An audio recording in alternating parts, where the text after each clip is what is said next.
So there are these, vertical small fan coil units. Pretty similarly, there are air handlers. There are air handlers that are kind of similar, but just more complicated, I guess. There are 5 air handlers in the building, kind of larger fan coil units that provide fresh air to specific spaces. 3 of them are on the first floor, 1, 2, and 3. Air handler 4 is on the second floor, and air handler 5 is in the basement, serving the trash compactor room. So they are each labeled kind of as by the unit itself. So this program space, this common dining area is AHU1. There is one of these colorless net sensor thermostats in that space, which is our space temp here. There's a lot more going on this graphic, but it's pretty similar to the fan coil units in that, based on space temperature, we're either heating or cooling the space. The only difference is we are providing fresh air into the space based on minimum outdoor air requirements, because remember these spaces aren't served by the ERVs, so we don't get fresh air. This is our fresh air for these spaces. Otherwise, for the rest of the building, and the ERVs served as our fresh air. So there's one fan for the unit that kind of pulls from the churn and provides fresh air, and then there's also for AHU1 there's a relief fan that just kind of relieves the pressure in the space. The other difference with the units is that the valves are modulating, so we're kind of able to control a little better with these modulating valves. It's a tighter control rather than just the valve just being open or closed. We can kind of, we can say, well, we only really need 50% open, or whatever we want, however far away from set point we are. The way the outside air dampers work and the return air damper, they're always the inverse of each other. So 30% is our balanced minimum for this space. The space is kind of all overridden. We have it overridden because of the balancing, but normally it would look kind of different to this, but the fan will be running and we'll be trying to heat or cool the space. It's actually kind of comfortable there, so it would the heating and cooling would probably just be off. We'd just be providing that fresh air. There is economizer mode, so the only times you would see the outside damper not at minimum position would be if we are economizing and we need cooling. The outside air damper will modulate open to try and cool the space using the cooler outside air. Otherwise, we're heating and cooling with the heating and cooling valves to maintain space temperature. The supply fan is constant speed set by the balancer at the VFD. The relief fan is effectively single speed here, but I guess technically we send the signal to it, but that's also set by the balancer as far as what speed it's supposed to be at. We have some more, because we have outside air, you see some of these alarms that are like the ERV where we have a freestat. If the temperature here gets too cold, below 38 degrees, it's hardwired to shut the unit down. Because the fans are doing more than 2000 CFM, they have to be tied in. They need smoke detectors and tied into the fire alarm system. So that's what this alarm would be. And if we get a fan failure, we'll also get that alarm. Like I've said, they work similar to the fan coil units, except there's just a little bit more going on for this outside air. So this unit feeds the office area and the common area outside the office area. There are 2 more air handlers on the first floor. Sorry, that space, that unit feeds this area here, the dining area. Air handler 3 serves this office area. Air handler 1 and air handler 3 are pretty much identical. They you're doing pretty much the same thing. Air handler 2 is a little different. Air handler 2 is tied into the kitchen hood makeup, the kitchen hood exhaust. It's the makeup air for the kitchen hood. What's going on here is we're monitoring the kitchen hood exhaust, and as that fan is kicked on and ramps up, we provide fresh makeup air, outside air, so that the space doesn't get too negative, so we don't start pulling in too much air into the room. Otherwise, the unit just cycles on and off to satisfy space temperature. You'll notice right now the EF, I think this just happened yesterday, the EF3 went into alarm. That there's an issue at the VFD down in the basement that I think PJ Kennedy was going to look at soon. But otherwise, it works just like the other units. It's just this one is tracking this exhaust, the kitchen exhaust, because that the way the kitchen exhaust is supposed to work, it monitors. It only runs when someone's cooking. So that's when this fan will run, and this fan runs only when this fan runs, and we provide outside air. There is a fourth air handler in this common area here. This operates just like units 1 and 3, providing fresh air and heating and cooling the space, except there's no relief fan involved. You remembered these two spaces each have exhaust fans. And that's what's exhausting the air in this space. This unit just solely provides fresh air and heating and cooling as needed. Single speed fan, modulating heating and cooling valves, and minimum outside air when occupied, and economizer cooling when enabled. The economizer for all the units is solely based on outside air. So if the outside air is below 65 degrees, we enable economizer cooling. If it's above 65 degrees, we don't. We're at minimum position outside air. If we are economizer enabled and we have a cooling call, then you'll start to see this modulate past the minimum position. Otherwise, it's just going to be at its minimum position. So if we don't actually need cooling, we won't use it, but it's the first stage of cooling if we do need cooling and economizer is enabled. Notice on all of these, we also have this trend here to kind of see what's been going on historically, just kind of as a reference. The last air handler is in the basement, which serves the trash compactor room. This unit's kind of unique because it doesn't have cooling. There's a small exhaust fan in the space that we're monitoring, and anytime it's on, we run this unit, provide fresh air. We'll only turn the fan off right now because we have this valve wide open and we're dumping 100-degree air in there. But we're gonna lose some of that ventilation. But with the exhaust fan on, we'll still be ventilating some. So notice we don't have a cooling valve, so we're just as our space temperature drops below set point, we modulate our heating valve open. The outside air damper is either closed or open. So it's basically two position, even though it's a modulating signal.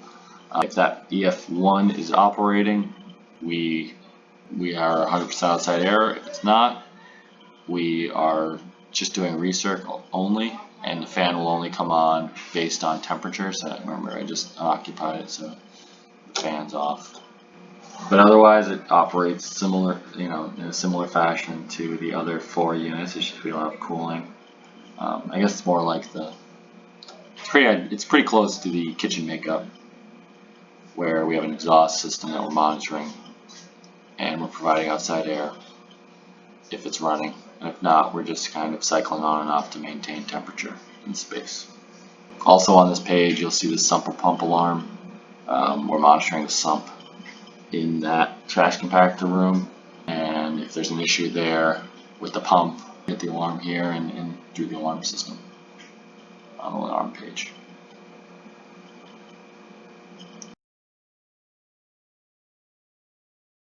Next up, we're going to talk about those app stats, which are controlling mostly fan coil units, but then also some of the just smaller heating devices, fin tube and unit heaters. So I'm just going to pick room here from our floor plan. So for every apartment unit corner of the common area, like the living space, is a vertical fan coil unit. There's a disconnect switch right near it that provides the power to the unit. The power for the control, that is a 208 circuit fed locally from the local circuit breaker panel. There's a transformer, a control transformer in each unit that takes the 208 to 24 volts AC, which is what is powering all the control wiring and everything, and the thermostat. So if we've lost, when you kill power to the 208, we lose our 24 volts for the controlling sensor, which is the gap stat, the controller.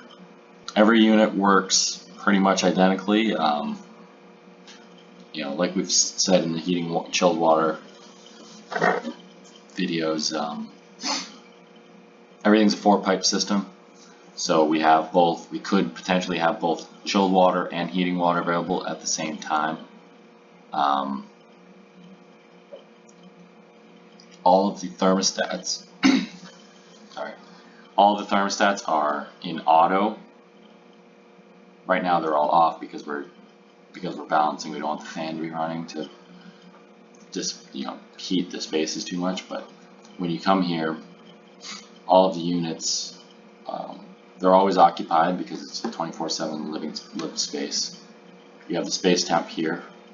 The system mode is the same mode that you'll see at the stat, whether it's in, if the stat wasn't locked out, which we'll talk about later, you'd be able to put it into heat, cool, or auto, or off. There's 4 modes, and all of the stats should be left in auto so that they'll use their heating or cooling as needed. The active mode here is which of the active set points we're actually looking at right now. So based on space temperature, we compare that to our set points. If we're above the cooling set point, then the active mode will switch to cooling and we will try to cool the space. If we are below the heating set point, the active mode will switch to heat and we will control that set point.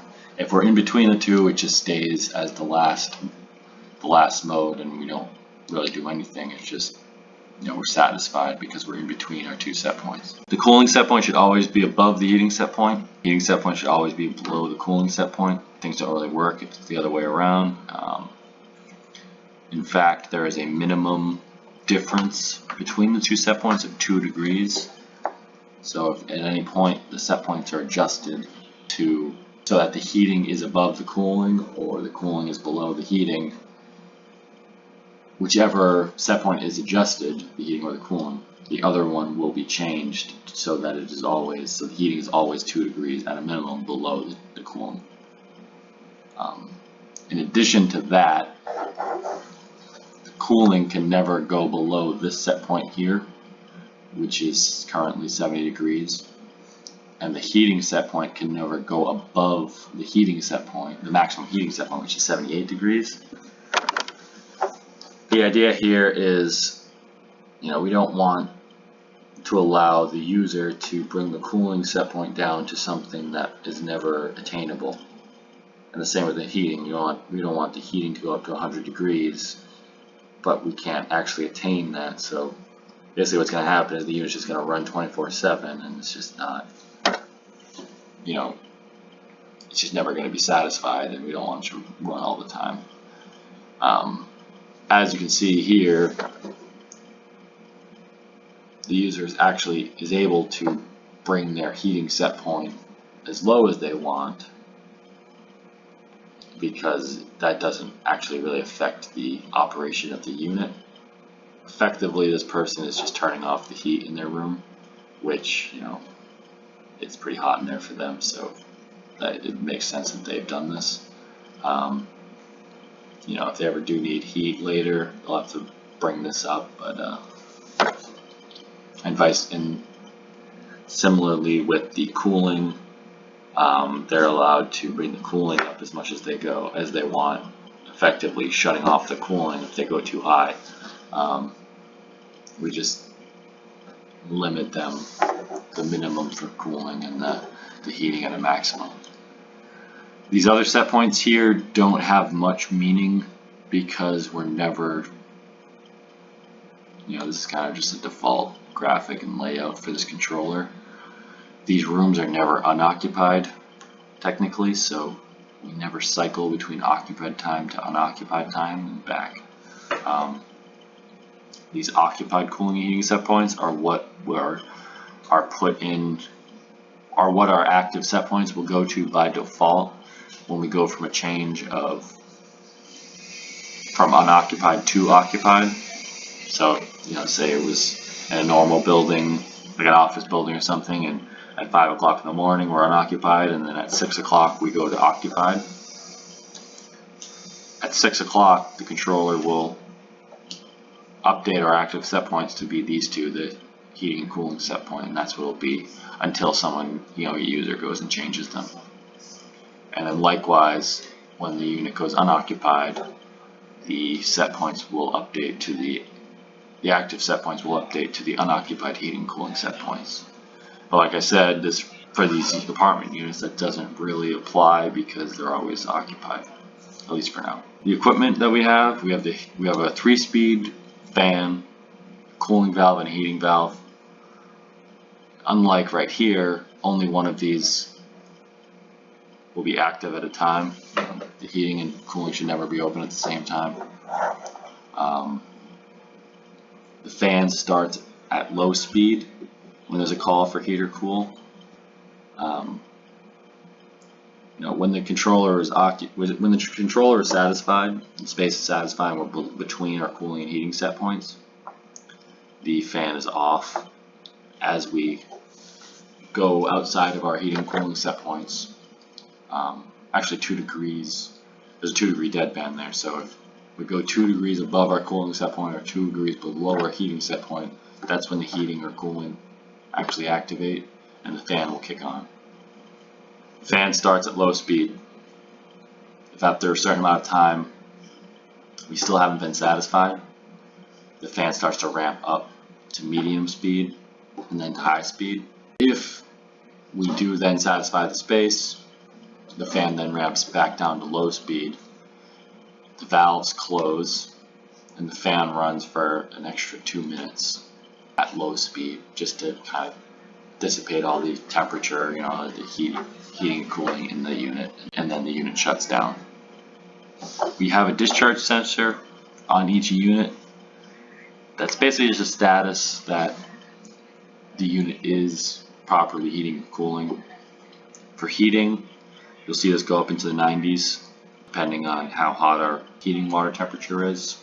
For cooling, we'll see this go down, into the down to 60, possibly into the 50s, depending on how cool our chilled water is. So it's really just kind of a status to say, hey, our heating or cooling is working or it's not. You have to keep in mind that all we're doing is heating or cooling the space, the air in the room.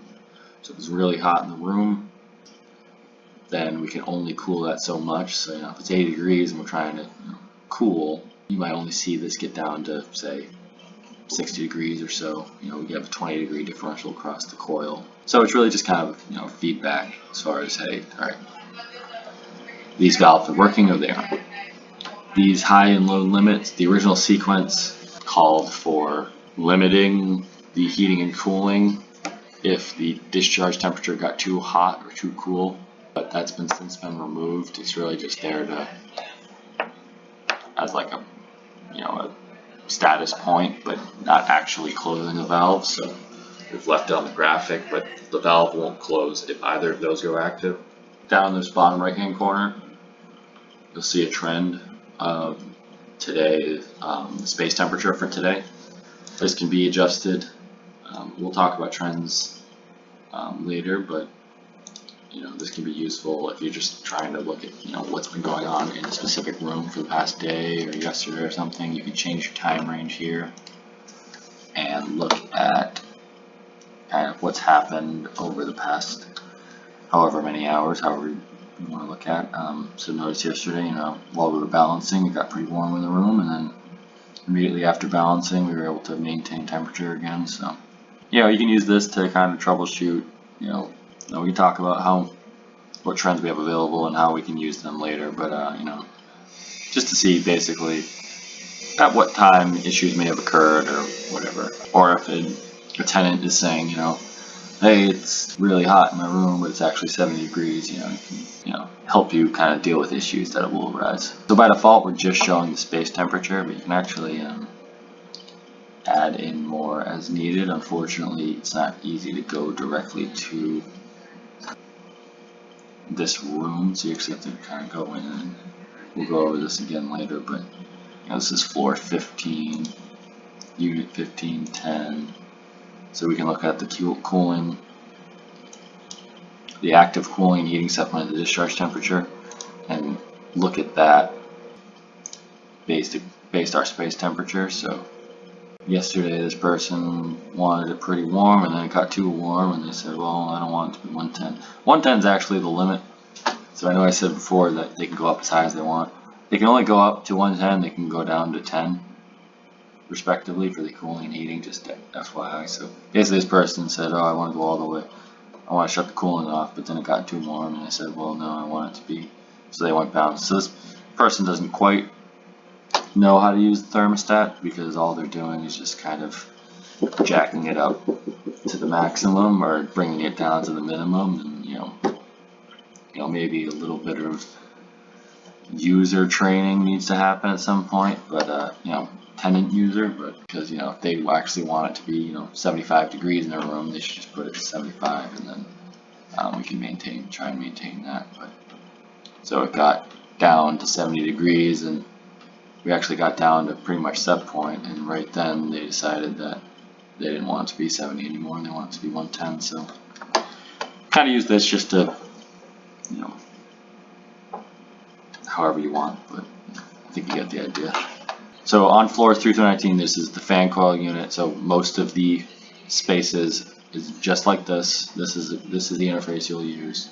The only difference is on every floor, 2 of the bathrooms also have the same stat to control fin tube, and stat is should always be in heating mode, and it works just like the fan coil unit, just very simplified. If we're above the heating set point, this valve should read closed, and if we're below the heating set point, the valve should read open with a 2-degree dead band there. So it's actually, our set point is 72 right now, so 2 degrees below that is 70 degrees. So when the space temperature drops below 70 degrees, the valve will open, because it's just a 2-position valve, so we need that actuator, so we need that dead band in there.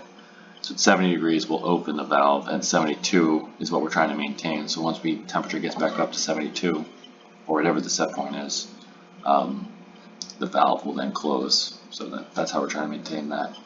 Again, these set points don't mean much because the space is always occupied, but if ever a schedule were put in for night setback or something, these would mean more. These would be like the default set points on a change of occupancy. And again, this is just the bathrooms. 2 of the bathrooms per floor that are behind the elevators have that same stat that just provides heat for the bathroom. Otherwise, all of these are just those fan coil units with app stats, heating, cooling,